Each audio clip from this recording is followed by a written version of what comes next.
Olá senhores, olá senhoras, sou o professor Cristiano Colombo e nós vamos então na aula de hoje buscar aqui, fazer uma reflexão sobre as últimas provas da OAB FGV na área empresarial.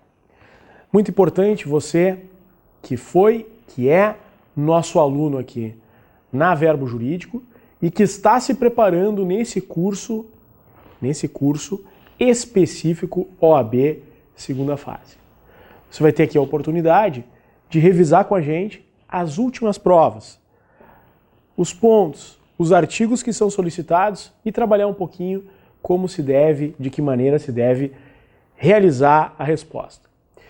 Antes de qualquer coisa, só para que a gente possa, assim, pontuar, que a gente possa relembrá-los um pouco, assim, sobre a forma como deve ser feita a resposta, vejam que coloco novamente aqui no quadro, de forma bastante objetiva, o método a ser utilizado para responder. Primeira parte, a resposta. Segunda parte, a fundamentação jurídica. E terceira parte, a aplicação ou justificativa.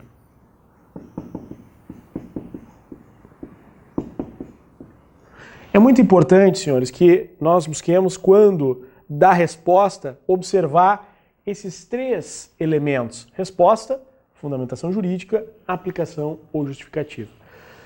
Por que digo isso? Primeiramente, em relação à resposta.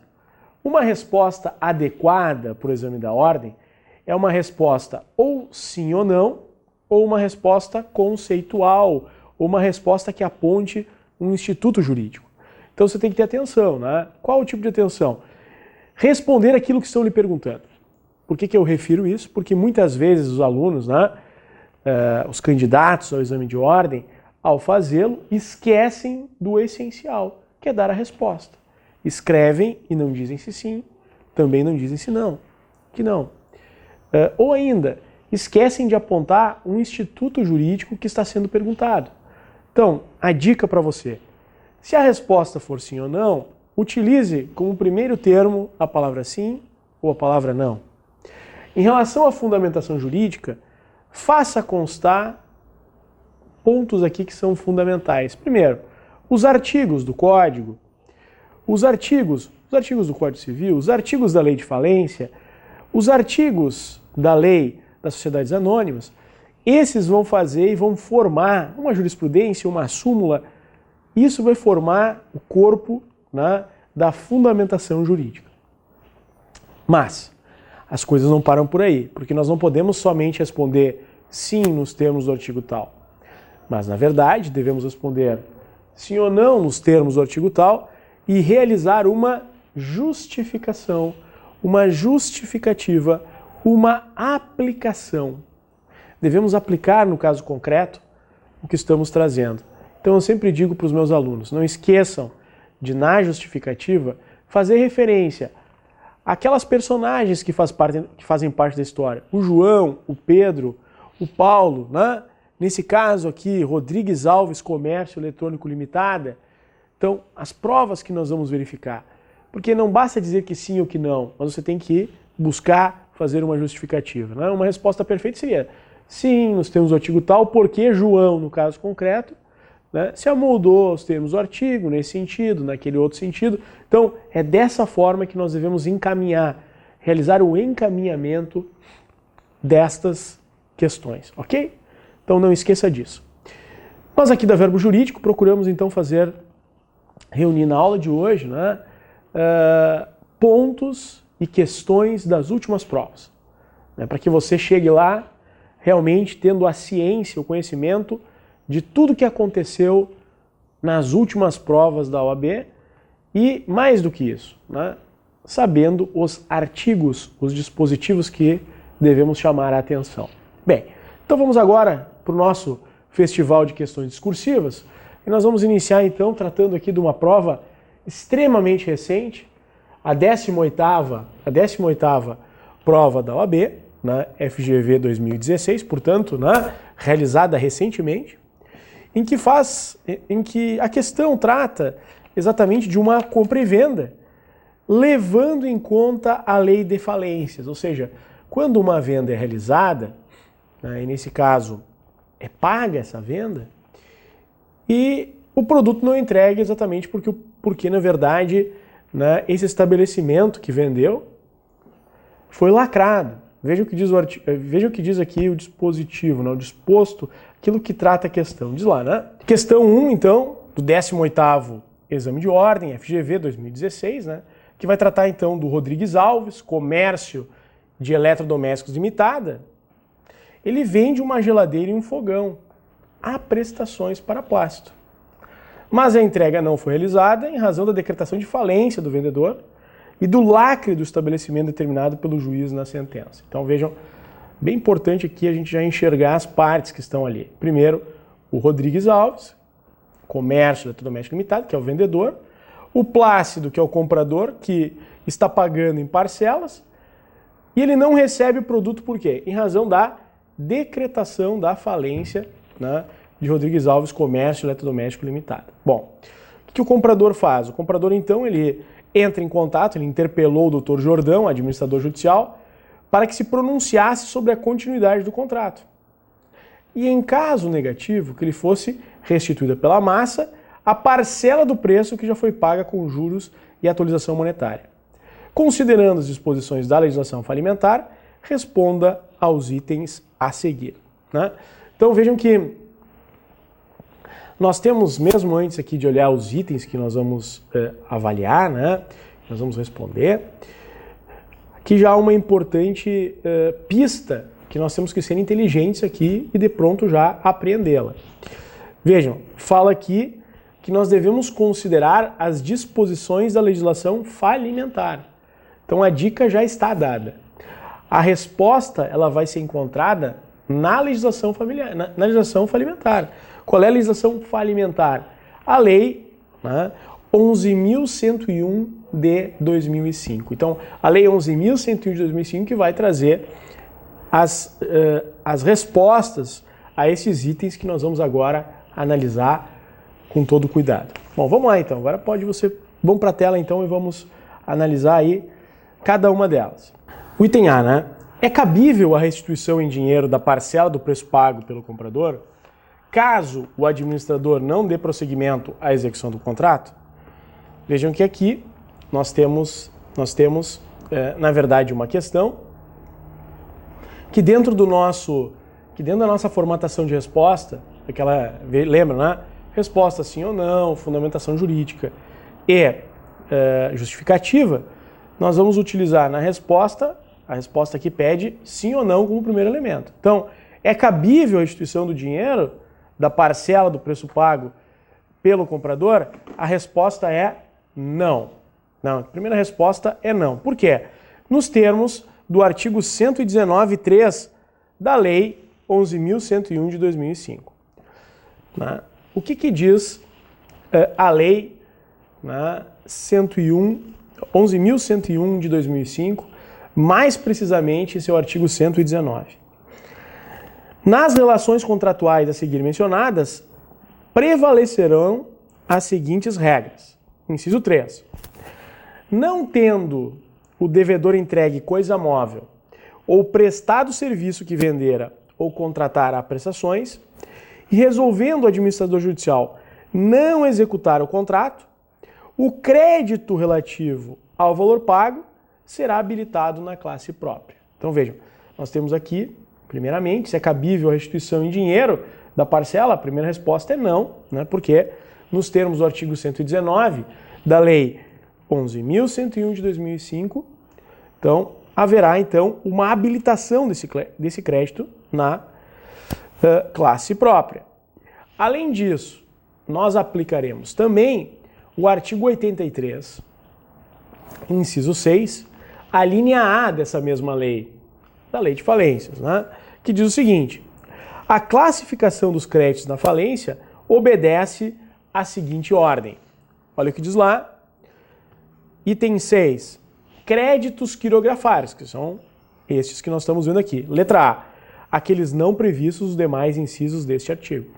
Então, nesse caso, nós não temos, né, um crédito derivado da legislação do trabalho, ele não tem uma garantia real, ele não é um crédito tributário, nem tem um privilégio especial ou um privilégio geral. Então nós aplicamos a ele, né, nos termos do que preceitua, né, a Lei de Falências, no seu artigo 83, inciso 6, a linha A, né, a condição de crédito quirografário. Né? Então, por quê? Né? Porque, na verdade, podemos referir, né, esse crédito havido por Plácido é considerado quirografário. Então, esse é um ponto nos termos, né, do que dispõe, né, conforme o artigo assim trazido. Então, os três elementos, né? A primeira parte da resposta, não. Né? Nos termos do artigo 119.3 da Lei 11.101 de 2005 e artigo 83, inciso 6, a linha A dessa mesma lei, né? Porque no caso concreto, né, em tendo havido compra e venda e decretada a falência de Rodrigues Alvo Comércio Eletrodoméstico Limitada, se trata este crédito de, né, um crédito quirografário, por não se enquadrar, né, em nenhuma situação especial, tais como legislação do trabalho, como créditos tributários, garantias especiais, enfim. Então essa é a primeira parte da resposta. Vamos agora analisar o item B. Né? O item B, ele lança aqui a dúvida, né? Qual a classificação do crédito na falência?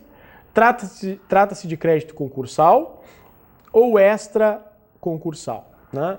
Então, na verdade, a resposta a ser dada aqui, ela não é uma resposta sim ou não, mas ela é uma resposta que visa saber do candidato se o crédito ele é concursal ou extra-concursal.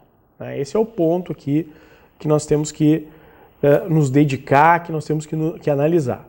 Bem, de acordo com o artigo 83, inciso 6A da Lei 11.101 de 2005, verificamos que este crédito ele se deu, né, ele decorre de uma obrigação que foi contratada antes da decretação de falência.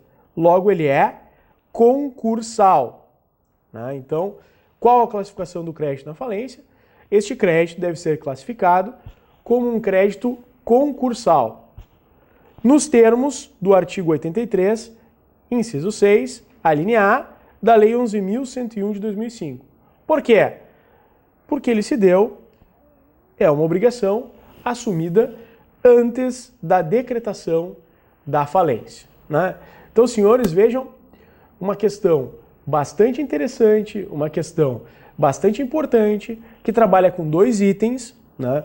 Um item relativo a uma compra e venda e a devolução de valores, e o outro item exigindo do candidato que conheça se o crédito ele se trata de um crédito concursal ou de um crédito extra-concursal. Como vimos aqui, apoiamos na legislação cabível, né? A legislação cabível ela é bem clara nesse sentido.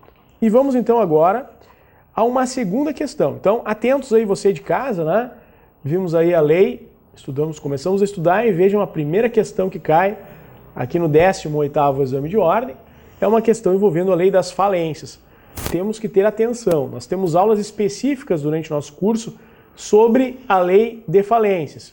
Revisem bem essa aula, lá a gente falou bastante sobre isso, sobre esses artigos, sobre esses dispositivos, fica fácil aí para a gente resolver. Quem estudou legal lá, vê a questão, já identifica e já sai aqui pontuando como a gente viu. Vamos agora à questão de número 2 aqui do nosso estudo. Na questão de número 2, nós temos aqui a seguinte situação, né? A Mara Rosa, Jamil Safadi Contadores e Associados, então vejam, uma pessoa jurídica, né? Ela é uma sociedade simples, com um contrato arquivado no Registro Civil de Pessoas Jurídicas da comarca de Caldas Novas, Goiás. A atividade social é desenvolvida em imóvel alugado, sendo locatária a sociedade e locador o Amaro Leite. Então eles estão na condição de locatário. Essa sociedade aqui de contadores, né, uma sociedade simples, portanto, ela está localizada num imóvel. E esse imóvel é de quem? É do Amaro Leite. Bem, O primeiro contrato de locação assinado pelas partes foi celebrado pelo prazo determinado de 5 anos. E 10 meses antes do término do contrato em curso, a Mara Rosa, representante legal da sociedade, procura sua advogada para saber se é possível ajuizar ação para a renovação da locação e pergunta ainda por quanto tempo. Essa é uma coisa importante aí, né? A cliente informa que a atividade desenvolvida no imóvel sempre foi prestação de serviço de contabilidade, considerando as disposições legais pertinentes à locação não residencial e os termos da consulta, pergunta-se, né? Vamos lá, já vamos direto. Letra A. Tendo em vista a natureza da sociedade Mara Rosa, Jamil Safad, contadores associados, tem o locatário direito à renovação do contrato de locação? Então, esse aqui é um ponto, né, bastante importante. Né? Aqui, nós já vamos trabalhar com uma outra lei. Lei 8.245 do ano de 1991, a denominada Lei das Locações.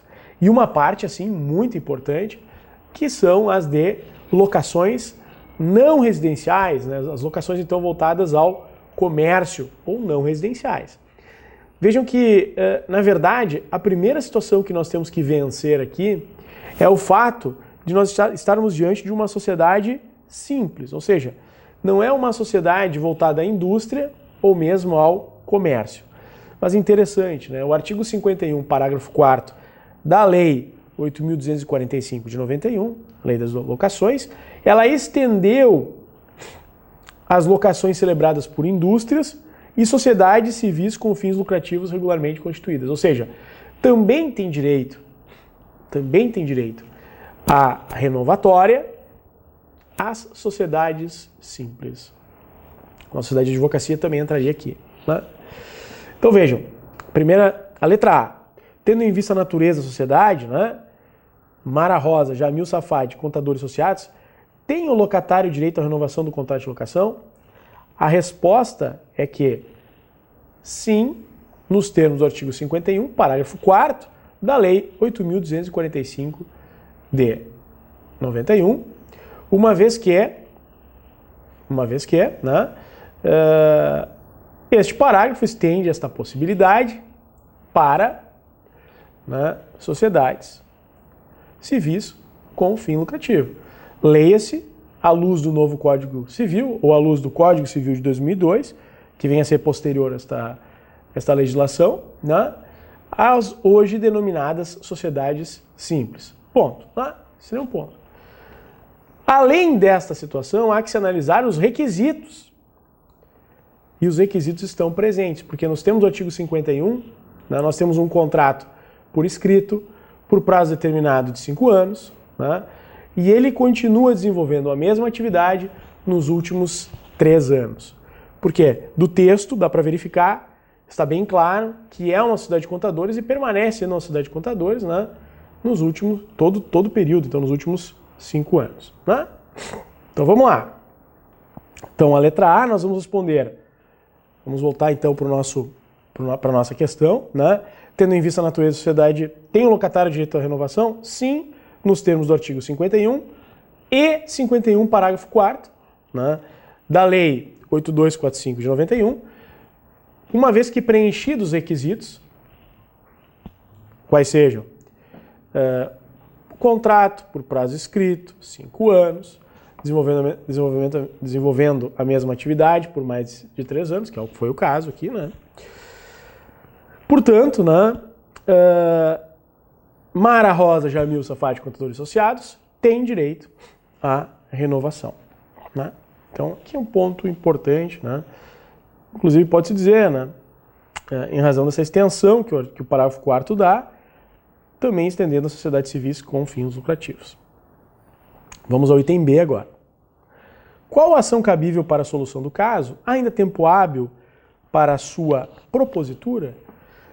Aqui não há dúvida, né? A ação cabível para a solução deste caso é a ação que está prevista no artigo 71 da Lei das Locações. O artigo 71 da Lei das Locações traz para nós a ação renovatória. Agora atenção. No artigo 51, há um prazo denominado de prazo decadencial, ou seja, é um período que vai do interregno de 1 ano no máximo e 6 meses no mínimo. Senhores, a teor do artigo 51, parágrafo 5º da Lei das Locações, anote aí, ou marque nos termos do edital, esse artigo, 51, parágrafo 5º, ele traz de forma clara que há, na verdade, um período, um interregno, uma janela de tempo em que você deve ajuizar essa ação. Caso o ajuizamento se dê antes de 1 ano, ou mesmo dentro dos últimos 6 meses, né, esta ação não prosperará, porque ela deve ser ajuizada exatamente neste prazo. Então, há ainda tempo hábil para sua propositura? No caso, sim, porque ele busca 10 meses antes do término do contrato. 10 meses antes do término do contrato fica em prazo inferior a 1 ano e não está nos últimos 6 meses. Logo, perfeito, pode ser ajuizado aí tranquilamente. Bom, então vejam, um ponto bem importante, uma solução. Então, qual a ação cabível para a solução? A resposta do caso, resposta, ação renovatória, nos termos do artigo 71, porque preenchidos os requisitos legais, né, tais como prazo escrito, 5 anos, né, e 3 anos na mesma atividade. A segunda parte da questão é uma resposta sim ou não. Há ainda tempo hábil para a sua propositura? Sim, há tempo hábil para a sua propositura, nos termos do artigo 51, parágrafo 5º da Lei 8.245 de 1991, porque 10 meses antes do término da locação, ou seja, exatamente no interregno, no período, né, inferior a 1 ano e antes de 6 meses do término do contrato. Perfeito, senhores? Tranquilo? Então fica aí essa importante dica. Vamos agora à nossa próxima questão, né? Então, na nossa próxima questão, nós vamos avaliar outro ponto aqui bastante importante, né? Já envolvendo questões relativas a cheques. Então, vamos à questão agora para que a gente possa, né, compreender bem o que estão exigindo na prova da ordem. Bom, aqui uma questão envolvendo o título de crédito e envolvendo o título de crédito também trabalhando os princípios, é isso que nós vamos trabalhar aqui. Então vejam, a Carolina emitiu 3 cheques nominais em favor de imóveis Nova York. Os títulos foram endossados pelo tomador em favor de Bacuri Fomento Mercantil Limitada. Então, aqui temos um fomento mercantil, temos a figura da faturizadora. 20 dias após a emissão dos títulos, a faturizadora apresentou os cheques ao sacado e este informou que havia ordem de sustação promovida pelo emitente dentro do prazo da apresentação. Fato este que impossibilitava o pagamento. Tentando uma cobrança amigável da devedora, o advogado da faturizadora procurou-a para receber o pagamento ou obter o cancelamento da ordem de sustação. A Carolina, então, ela se recusa a efetuar o pagamento e também não quer saber de cancelar a sustação, argumentando que os cheques foram emitidos em razão da aquisição de imóveis, mas ela não ficou satisfeita com a qualidade do produto e resolveu sustar o pagamento, sendo tal justificativa eficaz tanto para o endossante quanto para o endossatário.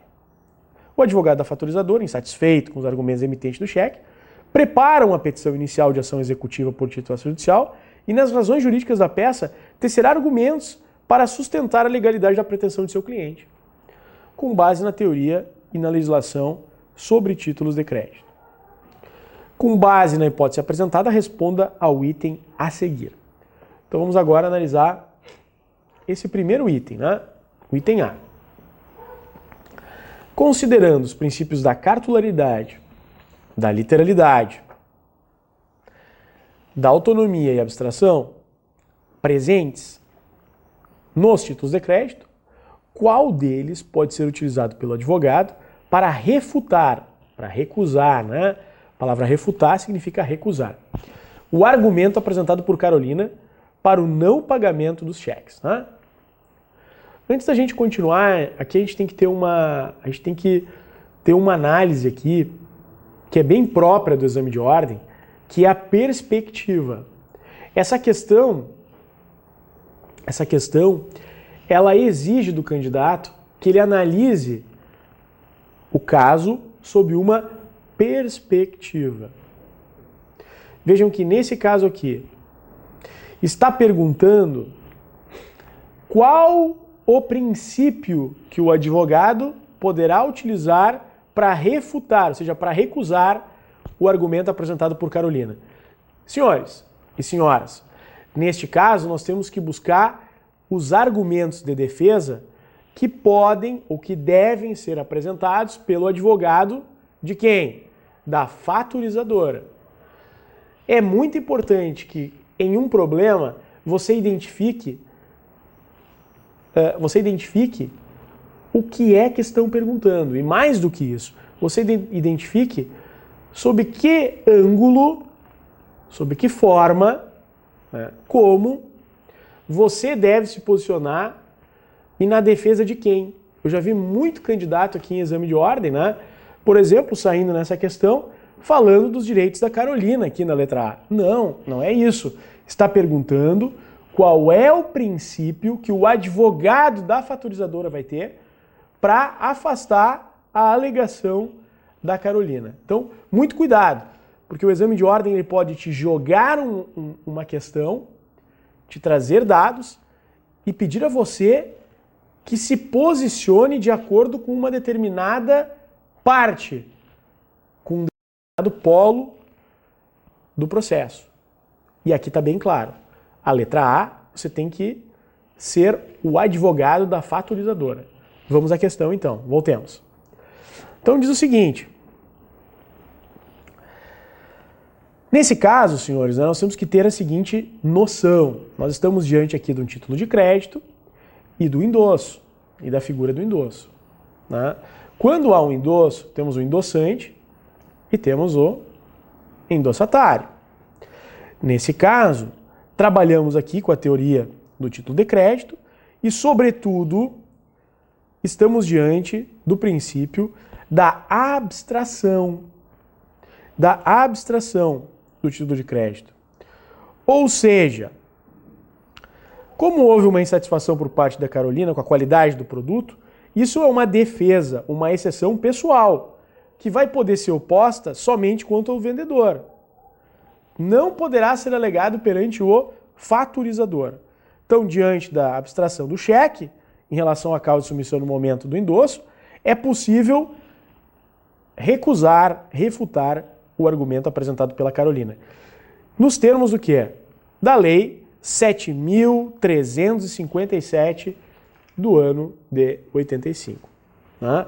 7.357 do ano de 85, que é a denominada Lei do Cheque, conhecida por nós como Lei do Cheque. Né? Então, na Lei do Cheque, há essa situação que é a abstração. Agora vamos ao item B. Então, a resposta qual seria aqui? A resposta é qual deles pode ser utilizado? O princípio da abstração. Aqui temos bem forte isso, né? Da abstração, né? Porque este princípio, sobretudo, vai estabelecer, né, que nesta relação, nesta forma, não é possível, a teor do artigo 25 da Lei 7.357 de 85, né, que a Carolina apresente uma defesa com base na relação que ela teve, né, com a empresa que lhe vendeu, então, que comercializou a ela, né, os móveis, a Móveis Nova York Limitada. Agora vamos à letra B.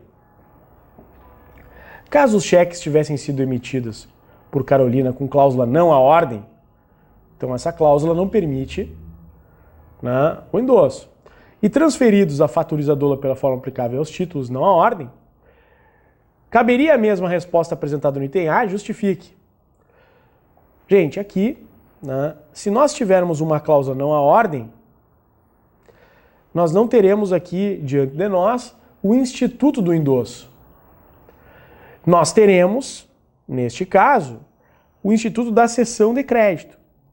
E aí nós aplicaremos outro capítulo. Sabemos nós que a cessão de crédito ela inicia no artigo 286 do Código Civil Brasileiro, mas especialmente em seu artigo 294 do Código Civil, admite que exceções pessoais possam ser alegadas, né, no caso da cessão de crédito. Né? Ou seja, quando o cessionário vem cobrar o devedor, na primeira oportunidade, pode alegar exceções pessoais que alegaria contra o cedente. Então, nesse caso, a pergunta é, caso os cheques tivessem sido emitidos por Carolina com cláusula não à ordem e transferidos à fatorizadora pela forma aplicável aos títulos, não à ordem, caberia a mesma resposta apresentada no item A? A resposta é não, porque estaríamos diante de uma cessão de crédito, a teor do que disponibiliza o artigo 18 para o primeiro da lei do cheque, a lei de 85, 7.357, né? Bem como o artigo 294 do Código Civil, que determina a possibilidade da apresentação de exceções pessoais, né, do devedor contra o cessionário. Então vejam, aqui nós teremos outra saída, outra situação no caso concreto. Né? Então, senhores, um ponto bem interessante da matéria, viu, trabalhando aqui essa diferenciação entre o endosso e a cessão de crédito. Aliás, que nós nos dedicamos durante também aqui o nosso curso de segunda fase. Tá? Então, trabalhamos aí essa questão exatamente da cessão de crédito e do endosso. Né? Tivemos uma aula sobre endosso. Vamos agora então à questão de número 4. Né? Na questão 4, vejam, podemos analisar ali o seu teor. Né? O Diamantino, Aquino, o Lucas e o Esperidião são os únicos acionistas, né? São os únicos acionistas da companhia Querência S.A. e condôminos de imóvel situados na área rural no município. Vejam esse município de Porto Estrela. Após a aprovação da reforma estatutária para aumento do capital social, os 4 acionistas subscreveram ações que serão integralizadas com a incorporação ao patrimônio da companhia do referido imóvel. O acionista Lucas também subscreveu ações que serão integralizadas com equipamentos agrícolas de sua propriedade exclusiva. Foi dispensada a avaliação do imóvel rural por se tratar de bem em condomínio de todos os subscritores e impedimento de voto dos subscritores nesse caso. Para a avaliação dos equipamentos agrícolas, foi aprovada em assembleia a contratação de sociedade avaliadora, que apresentou o laudo fundamentado. No laudo apresentado, o valor apontado para os equipamentos foi superior ao atribuído pelo acionista Lucas no momento da subscrição. Como advogado consultado para opinar sobre a legalidade dos atos praticados, responda os itens a seguir. Então veja, um caso de subscrição envolvendo aí a questão de avaliação de bens. Né? Então vamos começar com a letra A, que diz o seguinte: a dispensa de avaliação do imóvel sob justificativas apresentadas é procedente. Então, pode-se dispensar uma avaliação do imóvel justificando que estão em condomínio? A resposta aqui, senhores, é não. Né? Por quê? Porque esta avaliação é obrigatória. Inclusive, né, nos termos do artigo 8º caput e do artigo 115, parágrafo 2º, os dois, né, da Lei 6404/76, para este bem deve ser nomeado um avaliador pessoa jurídica ou 3 peritos para avaliar o imóvel em condomínio, e os subscritores poderão aprovar o laudo sim. Então, no caso, vejam, o Diamantino, aqui no Lucas e o Esperidião, no caso aqui, eles deverão, né, se submeter à avaliação, não está dispensado. como falei para vocês. Então respondam que não, apontem os artigos, o 8º caput e artigo 115, parágrafo 2º, né, da Lei 6404/76, e depois disso façam uma breve justificativa dizendo que estes, no caso aqui, né, acionistas não poderão dispensar a avaliação, né, nos termos desses artigos. Esse artigo, pelo contrário, ela é obrigatória, né, e eles poderão sim aprovar o laudo. Ponto. Né? Letra B. Diante da divergência entre o valor apontado no laudo da sociedade avaliadora e aquele que lhe atribui o subscritor, qual a solução a ser dada? Está perguntando aqui a solução. Tá? A solução é que o bem não poderá ser incorporado ao patrimônio da companhia por este valor. Tá? Se o valor apresentado no laudo é superior ao que tiver sido dado pelo subscritor, o bem não pode ser incorporado ao patrimônio da companhia por esse valor, conforme dispõe o artigo 8º, parágrafo 4º, da Lei 6404, né, de 76. E a companhia, o que ela tem que fazer? Devolver e pagar ao subscritor o excesso. Ou ainda, né, a importância superior ao valor das ações. Então aqui, mais uma vez, devemos apontar aqui a solução, o artigo a ser aplicado e também, logo depois, a justificativa. Né? Podemos aqui também utilizar o nome, evidentemente, dos acionistas, o nome da SA, né? Companhia Querência SA, para buscar, né, a resposta completa, né, nessa situação. Então vejam, né, nós temos aqui nas últimas provas da OAB, questões envolvendo locações, questões envolvendo falência, questões envolvendo a Lei 6404 de 1976. E vamos agora direto, então, para a questão de número 5. A questão 5, uma questão de 2015, do 17º exame de ordem. Agora passamos, então, a analisar o 17º exame de ordem. Até agora estávamos analisando o 18º exame de ordem. O 17º, né? Que em sua questão 5 diz o seguinte: uma usina de asfalto Graco Cardoso Limitada, EPP, requereu a sua recuperação judicial e indicou na petição inicial que se utilizará do plano especial de recuperação judicial para microempresas e empresas de pequeno porte. Então, tem essa possibilidade, né?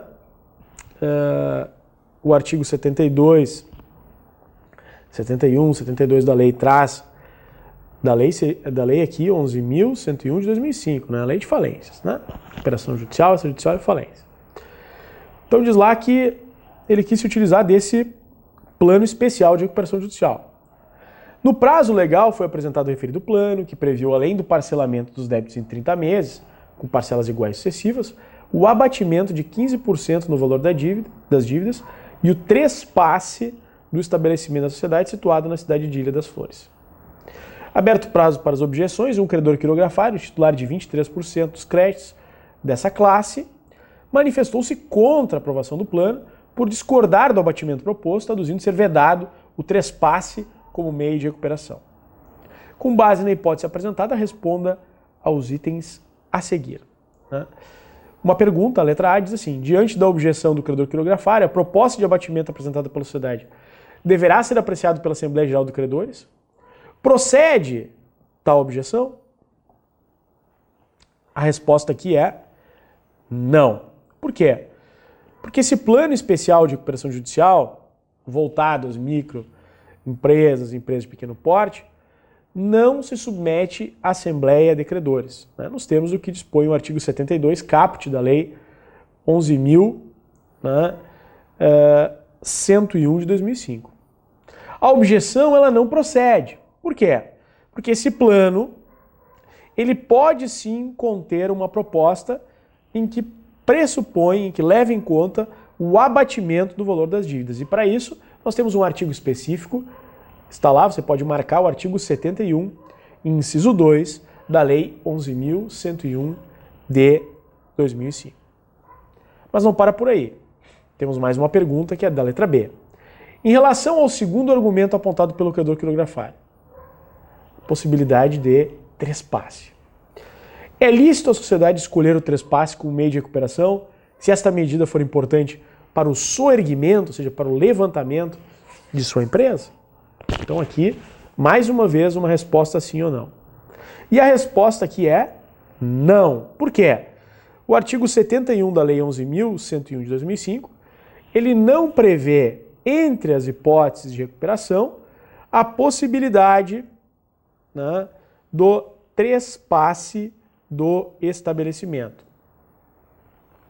Fica limitada aos termos do artigo 71, como está num plano especial, né? Então, no caso concreto, a resposta seria não, pois, uma vez tendo optado, uma vez a usina de asfalto Graco Cardoso Limitada, a EPP, tendo requerido plano especial de recuperação judicial para micro e pequenas empresas, as hipóteses ficam limitadas ao que dispõe o artigo 71 da Lei 11.101 de 2005, em que não pode-se incluir outros meios de recuperação, e entre eles, né, não é possível incluir o trespasse de estabelecimento.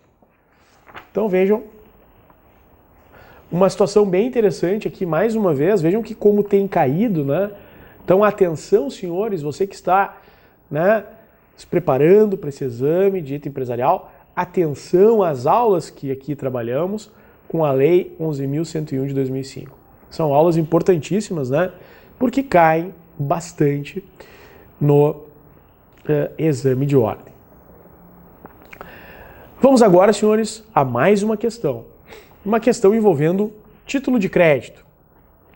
Mais uma vez, trata-se aqui da análise da lei do cheque, né? Não esqueçam, né? Já vimos que caiu mais de uma vez a lei do cheque. A lei do cheque caiu na 18ª caiu, está caindo aqui na 17ª prova do exame de ordem. Então, atentos, né, gente? Muito atentos. Mas vamos ver o que diz aqui essa questão de número 6.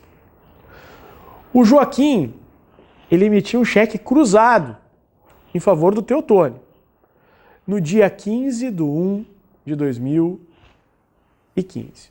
Então, dia 15/1/2015, ele emitiu um cheque cruzado. Na cártula foi consignada a data de 25/5/2015 como de emissão. Aquela história, né, gente? Foi emitido o cheque no dia 15/1/2015, mas ele é bom, né? Lembra disso, né? Bom para o dia 25/5/2015, né? A história de marcar lá no cheque que, olha, vou te dar o cheque aqui, mas depois tu deposita, né? Uma solução bem dada aqui no Brasil, né? Bem própria do Brasil. O beneficiário apresentou o cheque para compensação no dia 26/3/2015, ou seja, antes, né? E o banco realizou o pagamento no mesmo dia. O que aconteceu então? O Joaquim, ele vai lá e consulta a sua advogada para promover uma ação de responsabilidade civil pelo pagamento antecipado do cheque, inclusive com fundos que não dispunham em conta corrente, que foram provenientes de contrato de abertura de crédito dentro do limite concedido. O cliente, então, ele deseja saber se: letra A, o sacado, ele poderia ter realizado o pagamento antes da data da emissão indicada na cártula? Lembrando, senhores, aqui que o sacado é a instituição financeira. O sacado é o banco. A resposta a ser dada remete o artigo 32 da Lei 7.357 de 85, que é a lei do cheque. A resposta aqui, se o sacado poderia ter realizado o pagamento antes da emissão indicada na cártula, é sim, porque o cheque ele é pagável à vista. Ainda que se considere qualquer menção em sentido contrário, né? Não se deve considerar nenhuma menção em sentido contrário como algo que possa impedir isso, porque o cheque é um pagamento à vista, né? É como se aquele bom para o dia tal, ele não estivesse escrito. Se o cheque ele é apresentado antes da data indicada como demissão, ao banco cabe o pagamento, né? Conforme dispõe o artigo 32 da Lei 7.357 do ano de 1985. Letra B. Por ser cheque cruzado, não deveria ter sido apresentado fisicamente ao emitente, ao invés de ter sido compensado pelo sacado? A resposta aqui é não. Nos termos do artigo 45, caput dessa mesma lei, a Lei 7.357/85. Por quê? Porque o cheque cruzado, ele somente pode ser pago pelo sacado mediante apresentação física e crédito em conta. Portanto, foi correta a sua apresentação à compensação. Né? Então, tá bem claro isso. Né? Então, vamos responder que não.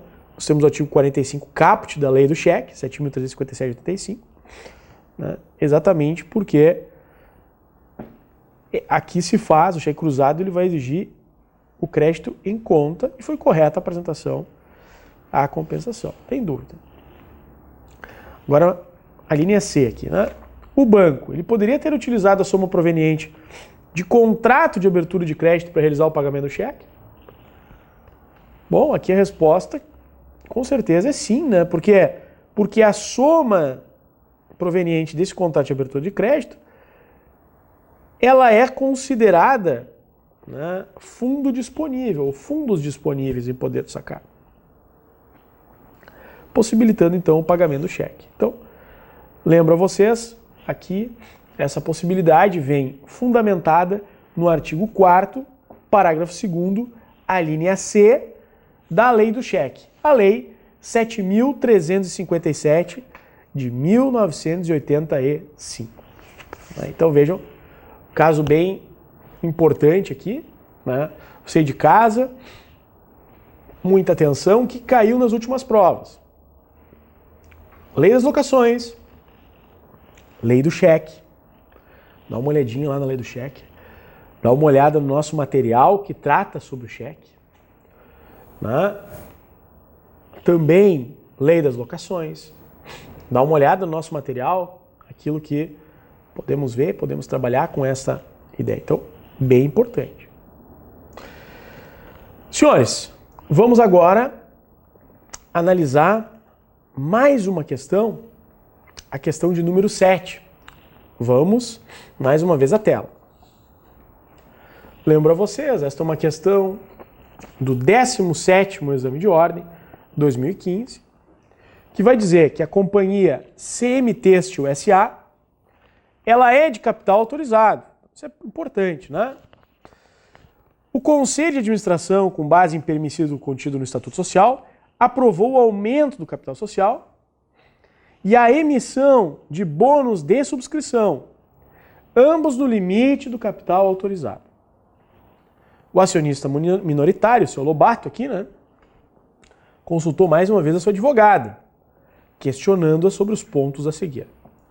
Vamos ver os pontos que o seu Lobato aqui ele vai questionar. Né? Primeiro deles, tendo em vista que o capital social é uma cláusula obrigatória do Estatuto, né? Artigo 5º, caput da Lei 6404/76. Poderia o Conselho de Administração aprovar o aumento do capital?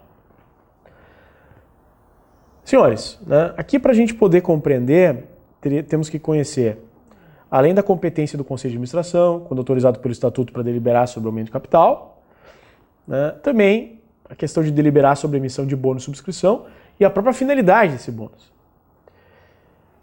A resposta da letra A aqui, ela é sim.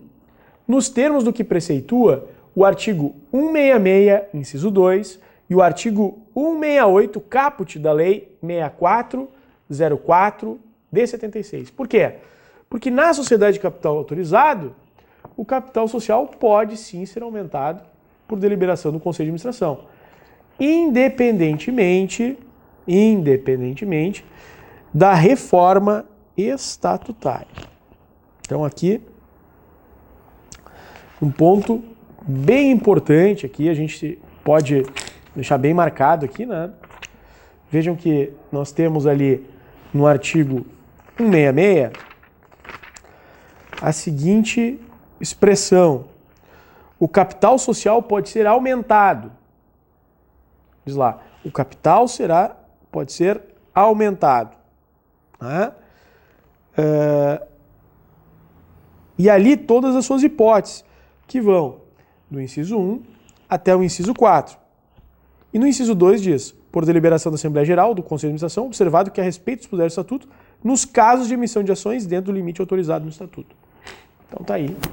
Sim, é possível, porque já autorizado estatutariamente. E a letra B?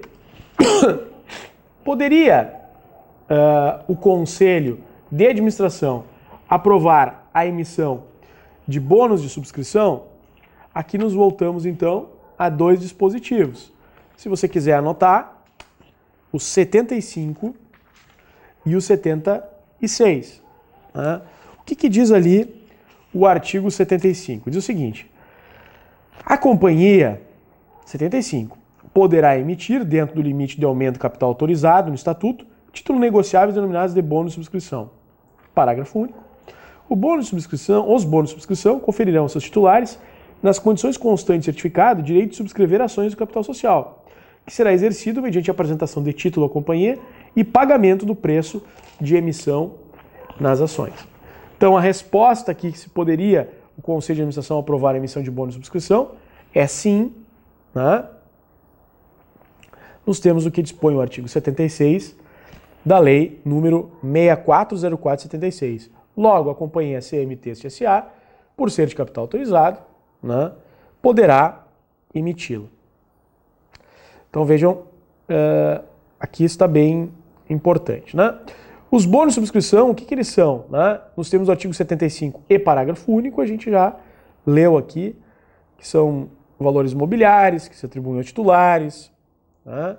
O direito de subscrever ações do capital social, que será exercido mediante a apresentação do título à companhia e pagamento do preço de emissão das ações com base no artigo 75, né, parágrafo único da Lei 6404 de 76. Então, senhores, né, vimos aqui também uma importante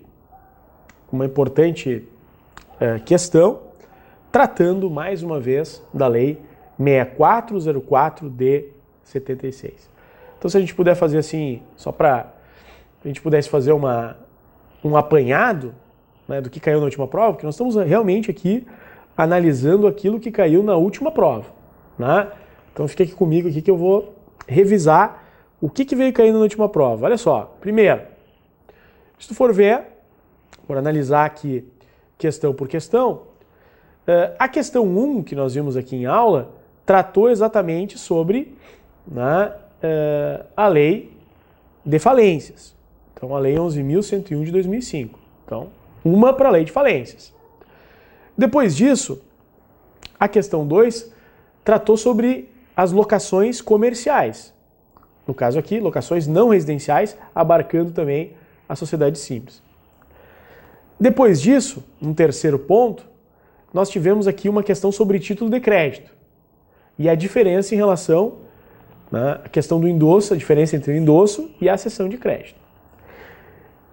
Mais adiante, nós tivemos aqui já uma questão envolvendo a Lei 6404 de 76. Depois disso, também dando sequência, mais uma vez a questão da lei de falências, questão do plano, outra questão envolvendo a lei do cheque e a questão 7, como vimos aqui, 6404 de 76. Então, vejam que é por aqui que as coisas acontecem, né? Por último, para a gente encerrar a aula de hoje, vale a pena aqui a gente revisar uma última questão que tem a ver com propriedade industrial. Vamos lá, então. Questão 8. Sumidouro Alimentos em Conserva Limitada é titular da marca de produto Areal registrada em 2004 no INPI, nas classes 29, documentos cogumelos em conserva, e 31, cogumelos frescos. Da Classificação Internacional de Marcas DENICE. O registro da marca ele expirou em setembro de 2014, mas a sociedade empresária continua empregando a marca nos produtos indicados e também nas classes acima, tendo solicitado a prorrogação NPI em 28 de novembro de 2014 com pagamento de retribuição adicional. Sobre as hipóteses apresentadas, responda aos itens a seguir. Letra A. Considerando que o pedido de prorrogação foi feito após a expiração do registro da marca, o titular da marca poderia ainda requerer a prorrogação do registro? Essa é a primeira pergunta. Segunda, como advogado de uma sociedade que recebeu por instrumento particular a cessão do registro da marca Arial, em 20 de outubro de 2014, como opinaria sobre a validade desse negócio jurídico? Vejam, primeiramente vamos à letra A. Né? É possível ou não? Vejam que nós temos aí a Lei de Propriedade Industrial, que é a Lei 9.279 do ano de 1996. Então, uma lei muito importante, né, que vai trabalhar exatamente as questões e a proteção dos inventos, né, das marcas, na propriedade industrial, enfim, tudo isso é bem importante. Lá no artigo 133 da lei, diz o seguinte, vamos começar pelo caput, né? Diz lá, o registro da marca vigorará pelo prazo de 10 anos, contados da data da concessão do registro, prorrogável por períodos iguais e sucessivos. Né? Iguais e sucessivos. Então, pode, 10 anos, podendo aqui, na verdade, conforme diz a lei, né, ser prorrogado. Para o primeiro, o pedido de prorrogação deve ser formulado durante o último ano de vigência do registro, instruído com comprovante de pagamento da respectiva retribuição. Parágrafo 2º. Se o pedido de prorrogação não tiver sido efetuado até o termo final da vigência do registro, o titular poderá fazê-lo nos 6 meses subsequentes, mediante o pagamento de retribuição adicional. Então, a resposta aqui, né, considerando que o pedido de prorrogação foi feito após a expiração do registro da marca, se o titular da marca ainda poderia requerer a prorrogação do registro, a resposta aqui é sim, nos termos do que preceitua o artigo 133, parágrafo 2º dessa lei, a Lei 9.279 de 96. Né? Por quê? Porque é realizado nos 6 meses subsequentes, mediante pagamento de uma retribuição adicional. Vamos à letra B. Como advogada de uma sociedade que recebeu por instrumento particular a cessão de crédito da marca Arial, em 20 de outubro de 2014, como opinaria sobre a validade desse negócio? Bom, quanto à forma, não há problema algum. Né? A questão é, esse negócio jurídico ele é válido, porque é admissível a cessão de registro de marca, né? E também aqui o cedente, ele atendeu o prazo legal para a prorrogação do registro, com base no que dispõe o artigo 134. Diz o artigo 134. O pedido de registro e o registro poderão ser cedidos, desde que o cessionário atenda os requisitos legais para requerer tal registro. Então, senhores, buscamos aqui na aula de hoje fazer um panorama geral das nossas últimas 2 provas. E assim, nós trouxemos para vocês aquilo que há de mais recente na matéria, né, para você que está se preparando aí para a OAB empresarial. Veja, é bom que vocês deem uma revisada nestes pontos que nós estamos trabalhando aqui. Quais são eles? Lembre, a lei de falências, de recuperação, tal. Lembre, a lei das locações em matéria de locações, aqui comerciais, não residenciais. Lembre da lei do cheque, a lei 6404/76 e, claro, a lei da propriedade industrial. Né? Então, assim você vai estar preparado, né, para essa matéria, para essa prova. É a lei, então, né, 9.279 do ano de 1996. Senhores, agradeço a atenção de vocês. Foi um prazer ter falado com vocês. Fiquem com Deus, uma boa prova e até mais. Valeu!